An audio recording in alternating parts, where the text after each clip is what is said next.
Welcome to episode 93 of 100 Songs. Today we're discussing the band Clutch. The song is a Shogun Named Marcus off of Transnational Speedway League, Anthems, Anecdotes, and Undeniable Truths. I think that is the longest album title of the 100 Songs. If I look at all the names of the album titles, I think that's the longest one. It's got to be. It's got to be the longest one. I was going to look, but I just figured that's not a good idea. Clutch, Shogun Named Marcus. This was the opening track of this album. This is, I think they really took off here. Actually, the self-titled album that followed this album is when they really took off. That's, I would say, where they started gaining a little bit more popularity. Founded in 1991, Germantown, Maryland. Neil Fallon, Tim Solt, Dan Maines, and Jean-Paul Gaster. Neil Fallon on vocals, and Dan Maines bass, Tim Solt on the guitar, and Jean-Paul Gaster on drums. What stood out to me initially was Neil Fallon and his vocals. He had harsh vocals, particularly early on. When I discovered him, I really liked the vocal stylings, and then the band itself had a pretty straightforward, sort of in-your-face, rockin' sound. And man, I saw them in 1994 opening for Bad Religion at the Phoenix Theater in Petaluma, California. It's January 94. And we'll talk about live shows in a little bit, but this was one that I do not have the ticket stub for. I don't know what happened to it. I've saved ticket stubs during particularly my early concert going years, and I could not find this one. So I actually had to look it up. But was at the show to see Bad Religion and never heard of Clutch. You know, this is quite a while back. It was, I guess it was right after Transnational Speedway League came out, like within a year of it coming out. Anyway, was there to see Bad Religion. Clutch opened. Phoenix Theater is pretty small. It's like the size of a gym maybe, or something like that. I want to say open floor. And Clutch blew me away. I was with a buddy of mine. We were both Bad Religion fans. Love Bad Religion. And Clutch blew me away. I left there very, like, wanting more. And so I remember when we left, I went to the record store and I got this album. And then I bought the Passive Restraint single. I think it's got 3 songs on it, and that was pretty much all that was available at the time. And I kept my eyes open, and every time they came around for several years, I would go see them, and racked up a total of 7 shows total, I think, unless I'm forgetting one. This is a long time ago, and I have lost some of my concert stubs, so I'll kind of walk through those. I think it's fun to remember some of these concerts. This band built a following through, I would say, hard work, constant touring. They got signed after the 7-inch single Passive Restraint I was talking about. Also a big fan of the Pitchfork 7-inch.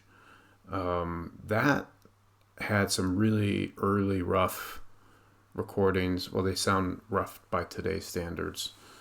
Probably low budget, I'm guessing.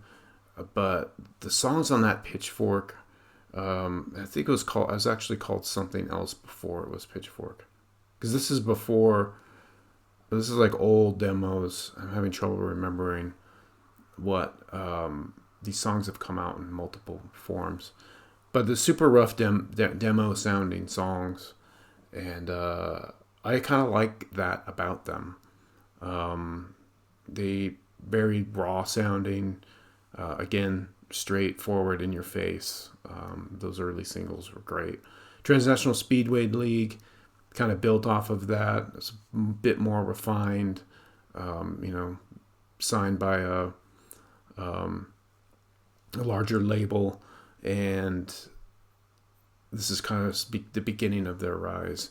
Now, this album starts off with a Shogun named Marcus, and we'll listen to it. We'll listen to it from the beginning, just the first minute or so. But it's comes out of the gate hard, like it kicks the door down, and then storms the place basically. And it's probably the fastest tempo song, and I tend to like fast tempo songs. So very strong start to the album, and then there's just a lot of great songs on this record. Let's see. After that, the self-titled album came out, and I think there's some songs on there that kind of put them on they kind of made their mark a bit. The self-titled album, I saw them tour a lot on that one. And then after that, we get into Elephant Riders, and they've just got a very extensive catalog. They've been a very hardworking band, it seems like, all the touring. They've cranked out a lot of great music. And, I've always been a fan. I'm particularly fond of the early stuff, really, but never stopped listening. Every time they come out with something, I listen to it. I still kind of track. I haven't seen them live in a very long time. It's been over 20 years since I've seen them live. It's hard to believe they've been around that long, now that I think about it. So yeah, it's been 23 years since I've seen them live. So they're a lot, bigger now. I would say they sort of plateaued at some point. But I was actually really fond of their Earth Rocker and Psychic Warfare era.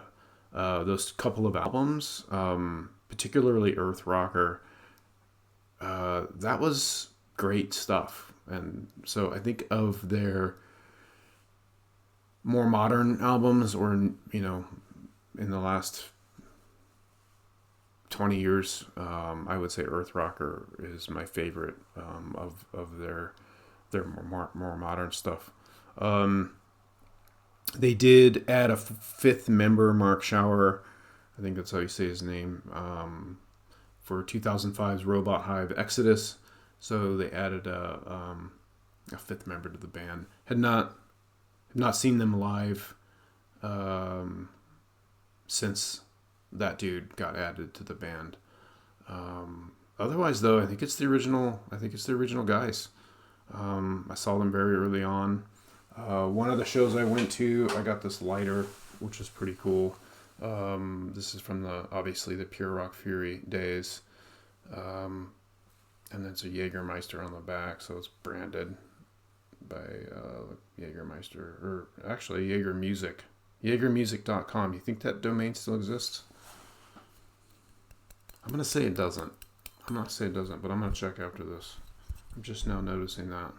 Jaegermusic.com. It's a cool logo, though. If I can get it on the screen. The antlers and the pear looking thing with the cross in it. It's pretty cool. It's empty. It's been empty for a quarter century. Had a very long time. I don't remember what show I got it at, but I did get a chance to meet them. This is at the Boardwalk. Let me see if I can find this particular ticket. Yeah, it's this one. So the first time I saw them, like I said, they were opening for Bad Religion. This is B94. And then they came to Sacramento, or I call it Sacramento, Orangevale, whatever. They came to the Boardwalk, which I've been to a lot of great shows at the Boardwalk. Now, Tad and Clutch played together. I love Tad. Tad is great. And Tad, I discovered from Primus, but they opened for Primus. I think I covered that in another episode. But Tad and Clutch together at a very small venue. This is like a bar that has it's for live shows, but it's not a huge place. It's like Harlow's size. I think it's still around. Yeah, the Boardwalk's still there. I haven't been there in a long time, but been to a lot of great shows. Anyway, 95, my friend Shay and I both liked Tad, both liked Clutch. And for a while, we were going to a lot of shows together. And we went to this one as well.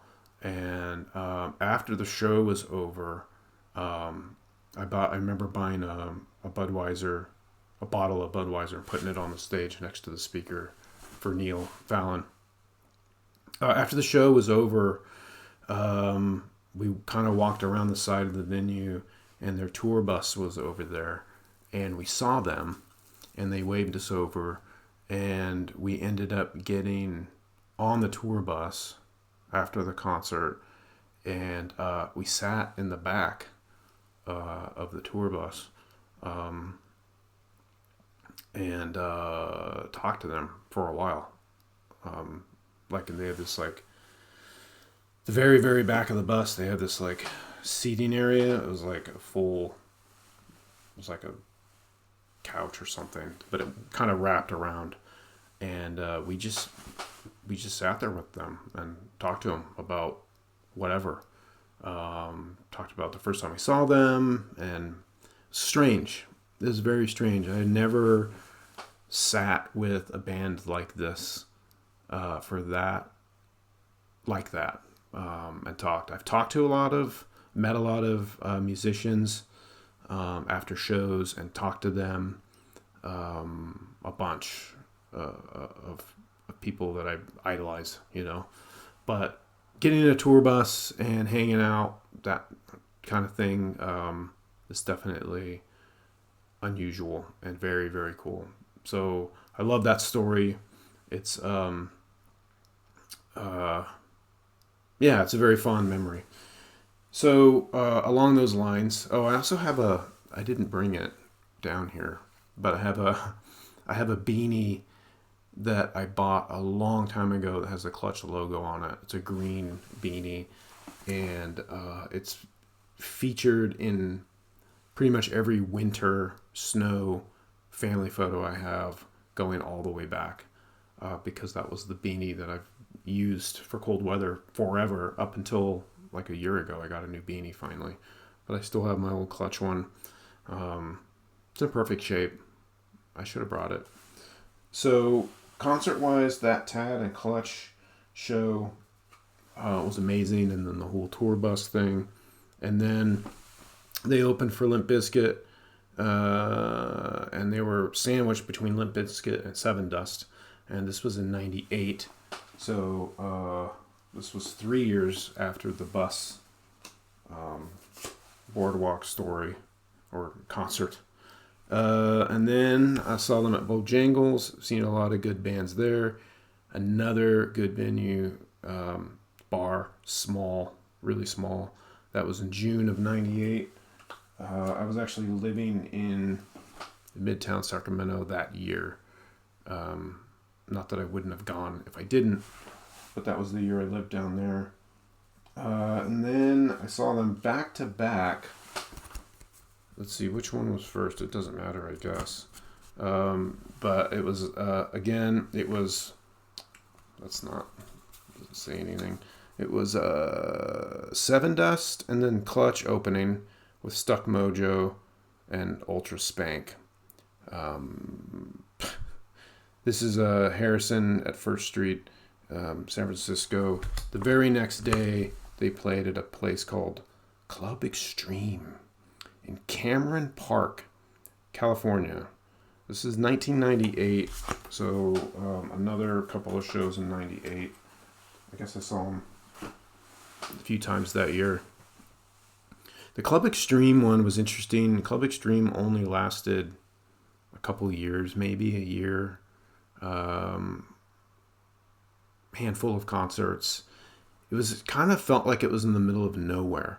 This is not going to resonate with almost everyone on the internet, but there was a place called Sam's Town up Highway 50 north of Sacramento, kind of on the way to Tahoe.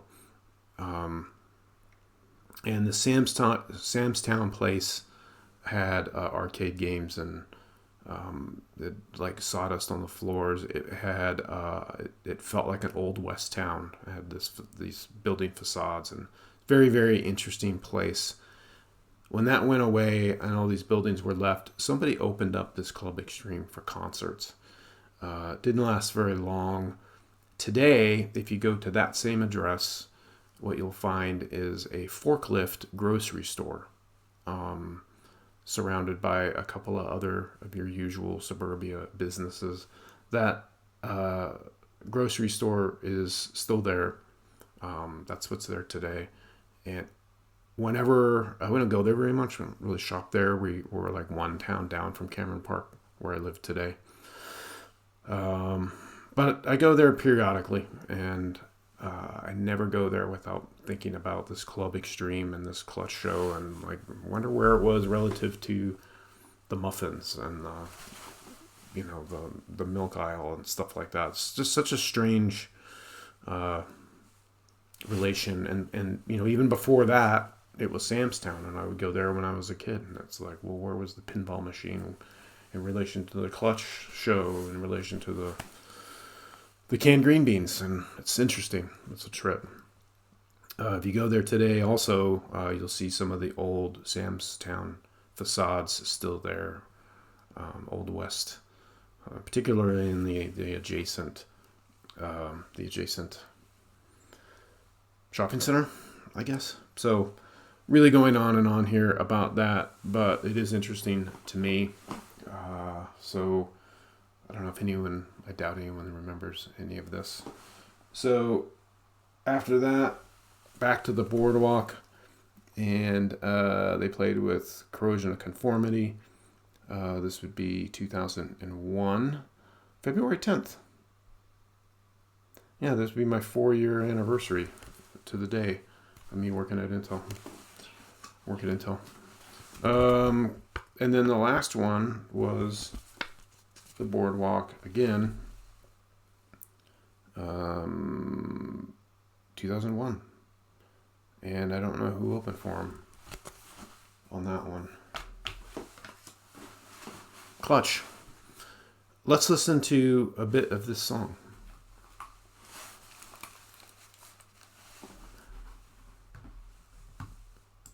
Yeah, I love the way this one starts out, like I said.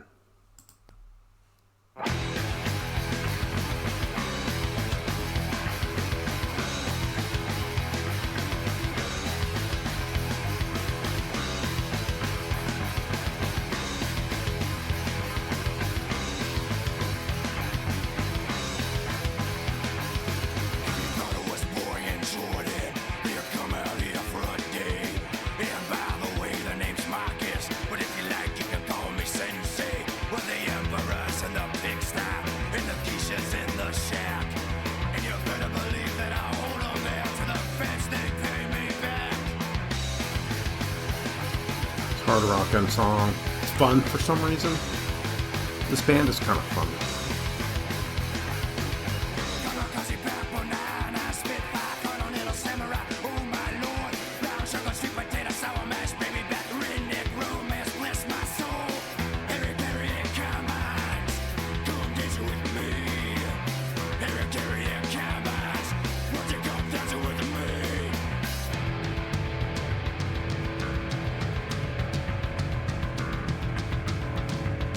We get to the New World Samurai part. Yes, I'm a New World Samurai, in a redneck nonetheless. Yes, I'm a New World Samurai, in a redneck nonetheless.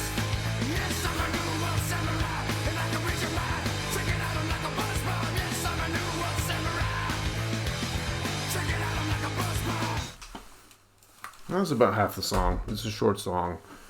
A lot of fun though. Again, I was initially attracted just to the vocals. I love that harsh vocal and delivery. A lot of fun live too. I imagine they still are fun live, but back in the day, a lot of fun, and so many great songs too. So their shows were always just super entertaining, and I remember them fondly. So we are down to the last half dozen or so songs on my list.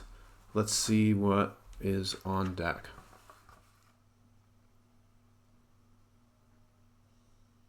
Debonair. Okay, Debonair, Afghan Wigs, off of Gentleman. Great album. We'll talk about that next time.